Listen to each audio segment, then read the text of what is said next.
भारत और चीन के ताल्लुकात में बहुत ज़्यादा गर्मजोशी नज़र आ रही है। और हुआ ये है कि जो चीन के एम्बेसडर हैं, थिंक इनको शू कहा जाता है, शू फेहोंग, जो कि इंडिया के अंदर मौजूद हैं, वो ये इंडियंस को ये कह रहे हैं कि आप बड़े बहादुर लोग हैं, आप बड़े तगड़े लोग हैं और आपकी बड़ी हिस्टोरिक असिस्टेंस रही है। इंडियन सोल्जर्स जो हैं वो कहते हैं कि जनाब वो नॉर्थ अफ्रीका, वेस्ट एशिया और इटली, बर्मा, यहाँ पे उन्होंने रोल प्ले किया।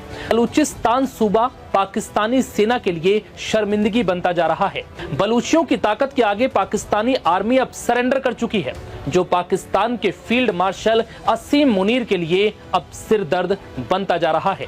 बलूचों ने पाकिस्तानी सैनिकों की ऐसी हालत की है कि वो कपड़े छोड़ कर भाग रहे हैं, अपना भेष बदल कर भाग रहे हैं।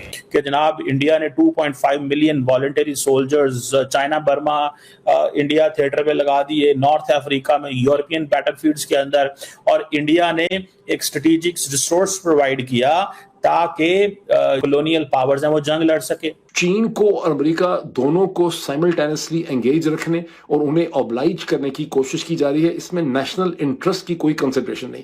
हिंदुस्तान में नरेंद्र मोदी अपनी सियासत में चाहे तो शायद वो अमेरिका के साथ डील कर ले, लेकिन उसको अपने नेशनल इंटरेस्ट को देखना पड़ा। जय हिंद दोस्तों, चाइनीज एम्बेसडर का इंडियन आर्मी की तारीफ करने पर चीमा का मुंह कीमा जैसा हो गया है। दरअसल उनका कहना है कि इंडियन आर्मी ने सारी जगहों पर अपनी काबिलियत शो की है, और चीमा कहता है कि आयरन ब्रदर तो हम हैं, शहद से मीठी, समंदर से गहरी, हिमालय से ऊंची हमारी दोस्ती है। लेकिन आज उसी दोस्ती ने पाकिस्तान को लात मार दिया है और पाकिस्तान बाप बाप कहता हुआ अमेरिका के पास पहुंचा है, और अमेरिका के पास उन्होंने एक एमओयू भी साइन किया है बलूचिस्तान और केपीके के अंदर जो मिनरल्स हैं उनको निकालने के लिए। अब देखना यह होगा कि बलोच फ्रीडम फाइटर करते क्या है। भारत और चीन के ताल्लुकात में बहुत ज्यादा गर्मजोशी नजर आ रही है। और हुआ यह है कि जो चीन के एम्बेसडर हैं, थिंक इनको शू कहा जाता है, शू फेहोंग, जो कि इंडिया के अंदर मौजूद हैं, वो समझते हैं कि इंडियन सोल्जर्स जो हैं वो कहते हैं कि जनाब वो नॉर्थ अफ्रीका, वेस्ट एशिया और इटली, बर्मा, यहाँ पे उन्होंने रोल प्ले किया।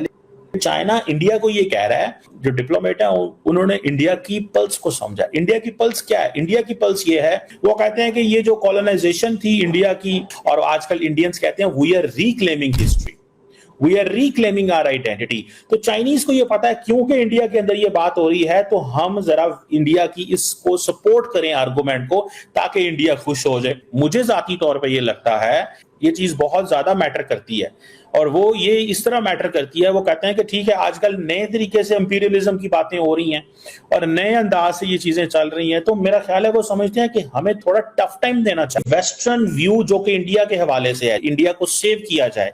इंडियन चाइनीज एम्बेसडर जो कि इंडिया के अंदर है, उन्होंने क्या कहा कि जनाब इंडिया ने 2.5 million voluntary soldiers China, Burma, India theatre में लगा दिए, नॉर्थ अफ्रीका में, यूरोपियन बैटलफील्ड्स के अंदर, और इंडिया ने एक स्ट्रेटेजिक रिसोर्स प्रोवाइड किया ताकि कॉलोनियल पावर्स हैं वो जंग लड़ सके।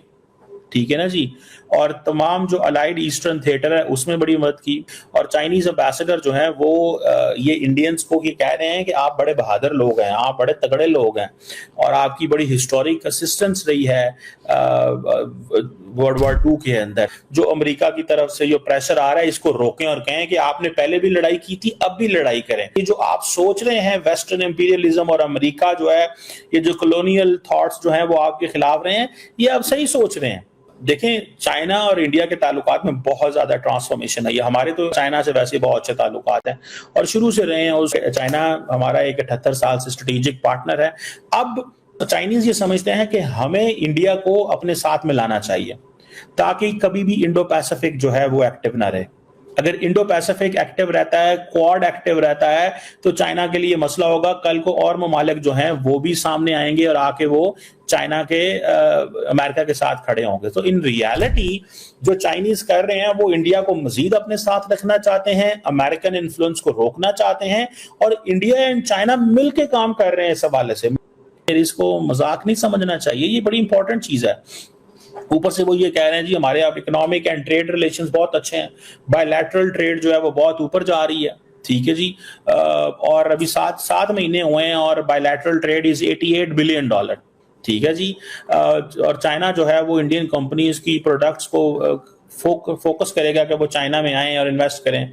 अच्छा, जो मसला अमेरिका को इंडिया से है, यही चीज चाइनीज भी कह रहे हैं कि भाई फेयर, जस्ट और नॉन डिस्क्रिमिनेटरी बिजनेस इन्वेस्टमेंट होनी चाहिए, ताकि चाइनीज इन्वेस्टर ज्यादा से ज्यादा आए, क्योंकि इंडिया पहले फोकस करता है कि इंडियन बिजनेसमैन जो है उसको फायदा मिले। तो जो चाइनीज जो है वो इस स्पेस को अंडरस्टैंड करते हैं, ये जो स्पेस बन रही है। साथ में वो ये भी कह रहे हैं कि हम आपके साथ हर तरह काम करना चाहते हैं, in all sectors, political parties, legislatures, think tanks, media, youth, all this. ठीक है ना जी। ये एक बड़ी चीज है। और देखना सिर्फ ये है कि इंडिया और चाइना की दोस्ती कहाँ तक कैसे चलती है। बेसिकली तो वो यही कह रहे हैं कि भाई हम कन्विंस करना चाहते हैं ना, और हम कन्विंस किसको करना चाहते हैं? कन्विंस करना चाहते हैं हर कीमत के ऊपर इंडिया को। सो इंडिया चाइना फ्रेंडशिप जो है वो बड़ी दैट इज वो मल्टीफोल्ड, जिसे कहते हैं ना, हुई है। इसमें दोनों लीडरशिप ने बड़ा रोल प्ले किया। इसमें आप देख लें कि ये मुसलसल कांस्टेंट मिलिट्री लेवल पे भी मिलिट्री डिप्लोमेसी भी इसमें हुई है। और इस हवाले से आप देखें, जो इंडियन साइड ने अपने आप को थोड़ा सा रीवैम्प किया, अपनी अप्रोच को चेंज किया। सो जो कुछ इंडिया और चीन के ताल्लुकात थे, वहां पे आपने देखा काजान के बाद तिनजान के अंदर, वहां पे आपने देखा कि किस तरह दोनों मुल्कों ने एक दूसरे के करीब आए, दोनों मुल्क बहुत करीब आए।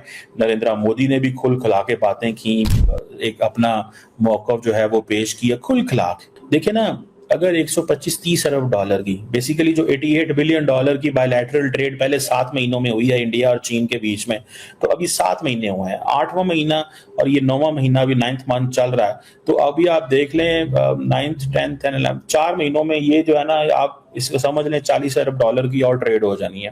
तो ये इस दफा जो ट्रेड है वो 125 अरब डॉलर से भी चली जानी, ऊपर चली जानी है। तो 130-35 अरब डॉलर की ट्रेड हो जाती है।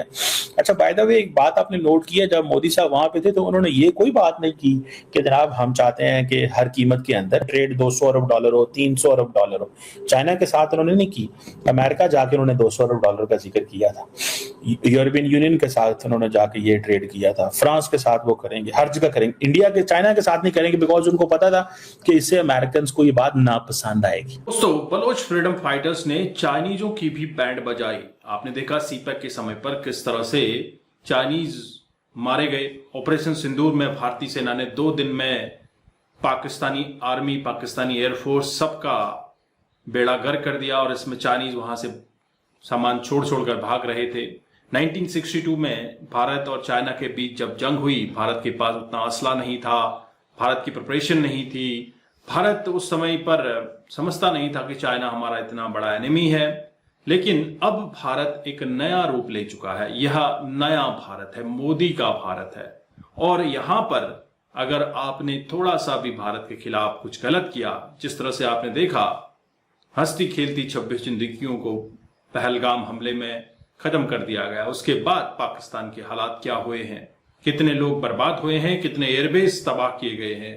हालांकि पाकिस्तान में जश्न मना गया, जश्न आजादी मनाई गई, और 10 मई पे तो ये असल में आजाद हुए हैं। उसके पहले तो ये गुलाम थे।